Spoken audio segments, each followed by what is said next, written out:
কয়টা ছেলেকে ছেঁকা দিচ্ছি গাইস, আমি তো এটা বলতে চাচ্ছি না। না না না না না, বলবো না, আমার ভালো লাগে না।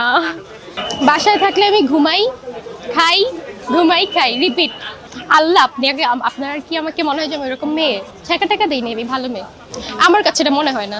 আমি প্রেম ছাড়াই তো ভালো আছি। প্রেম ছাড়া হয়েছে যে কেউ আমি কারো অধীনে নেই, আমার কারোর জন্য কিছু করতে হচ্ছে না, কারোর কথা শুনতে হচ্ছে না, কারোর কথা উঠতে হচ্ছে না, কারোর কথা বসতে হচ্ছে না। মানে আমার পার্সপেক্টিভ থেকে আমি যেটা দেখি সেটাই বললাম।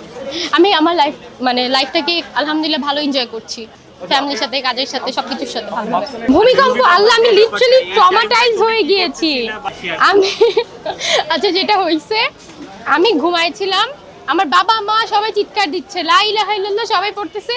কি হলো কি হলো, ঘুম থেকে উঠে দেখি খাট নড়তেছে। আমি তো ভয়ে শেষ, সূরা পড়ে আমি দৌড় দিই, আম্মু বলতেছে নিকাব কোথায়, বোরকা কোথায়, তার আগেই ভূমিকম্প শেষ। আরে এই দৌড় দেওয়ার আগে সর্বপ্রথম কোন জিনিসটা হাতে নিয়ে দৌড় দিছিলা? আমার হাত, আমি উঠছি, উঠেই দৌড় দিছি, হাতে কিছু ছিল না। মানে আমার বাবা মা তো ছিল, তাদের সাথে দৌড় দেওয়ার। দেওয়ার কথা কি ভুলে গেছি? মোবাইল, এটা তো ইম্পর্টেন্ট কিছু না, এটা কেন নিতে হবে? আরে জান বাঁচানো ফরজ, ফোন পড়ে বাঁচলে 100টা ফোন আসবে।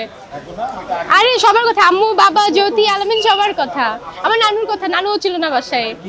আমার আর্ট করতে ভালো লাগে, তারপর ডিজাইন করতে ভালো লাগে, নতুন নতুন আইডিয়া গেইন করতে ভালো লাগে, জামা কাপড়ের সম্পর্কে এগুলোই।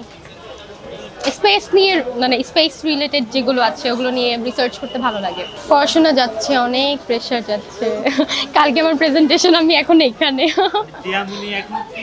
এখন এখন আমি ব্যস্ত, পড়াশোনা নিয়ে, কাজ নিয়ে, এগুলো নিয়েই ব্যস্ত।